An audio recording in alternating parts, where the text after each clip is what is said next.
ठीक है। अच्छा, बजट सत्र शुरू हो गया, ऐसे क्या उम्मीदें हैं आपको बजट से? देखो, उम्मीद तो हमें ये है कि कृषि के नाम पे ये गांव का बजट भी दे दे, क्योंकि गांव और कृषि एक ही है। वो चाहे मजदूर हो, गांव में रहने वाला, या पशु पालने वाला किसान हो, उनको लाभ मिलना चाहिए। उसकी मॉनिटरिंग हो, वो वहां लग भी रहा या नहीं लग रहा। ये तो किसान को तो भाव दे दे, वो चाहे दूध का किसान है, या वो मछली का किसान है, या वो पोल्ट्री वाला किसान है, उसको भाव मिल जाए। ठीक, भाव नहीं मिल रहा। जमीन के रेट तो बढ़ रहे, लेकिन फसलों के दाम नहीं बढ़ रहे, और उसी से सारी दिक्कत हो रही है। एमएसपी गारंटी कानून के लिए हम बार बार बात कर रहे हैं, और उसमें बजट बढ़ाने की बात भी नहीं है, उसमें कानून बनाने की बात है। अब बजट बढ़े तो वही सब्सिडी मिल जाए, वो हेल्थ में मिले, एजुकेशन में मिले, इन सब चीजों में मिल जाए, तो भी गांव का ही लाभ हो जाएगा। एनसीआर के किसान ये भी चाह रहे हैं कि जो उनका ट्रैक्टर है वो भी, उससे भी छूट मिले।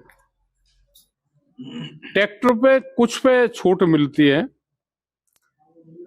एक जिले में कुछ टारगेट आता है वो, तो उस पर छूट मिले, लेकिन सब पे नहीं।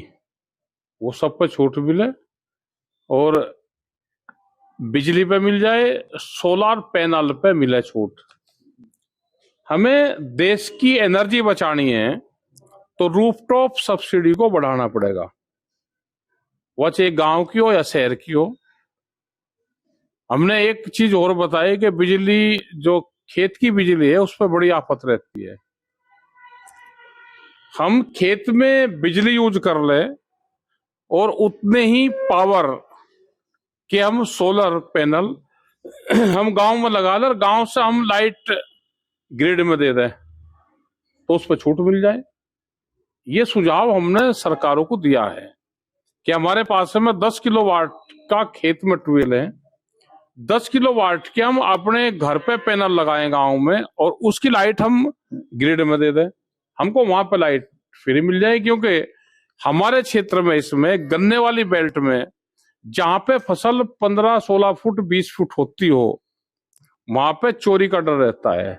जहां पे 2-2.5 फीट की फसल होती हो, वहां पे दिक्कत नहीं है। हरियाणा, पंजाब में पैनल खेत में लगे हुए हैं, तो कोई ज्यादा समस्या नहीं है।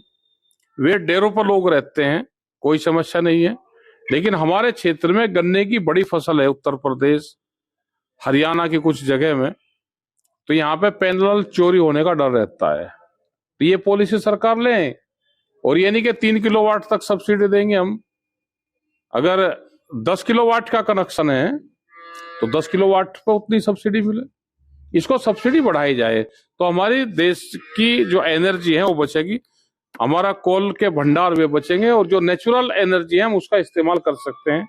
हमको एनर्जी पे जाना चाहिए, नेचुरल एनर्जी पे। फसल बीमा योजना पर फसल बीमा योजना का लाभ कम मिल रहा। अभी हम हरियाणा में सिरसा, हिसार, फतेहाबाद, इन जिलों में गए थे। वहां पे बड़ी समस्या है, लोलैंड वहां पे जमीन है, बहुत नुकसान उन किसानों का होता है वहां पे हरियाणा में, रोहतक और ये लगा के। जो जल भराव की समस्या है, और हमारे यहाँ पे भी है, ये देश भर में, तो फसल का लाभ उस तरह से नहीं मिल पाता। जो फसल बीमा योजना है, उसका लाभ नहीं मिल पा रहा। कश्मीर के किसानों के लिए भी आपने? कश्मीर के किसानों को ये है कि वहां पे भी वो बागवानी का ज्यादा क्षेत्र वहां पे है, और अब की बार जिस तरह से सेब के किसानों का जो दूसरी फसल है उनको नुकसान हुआ, जब सड़क बंद हुई तो नुकसान वहां के किसानों को आया, तो उसकी भरपाई भी सरकार को करनी चाहिए।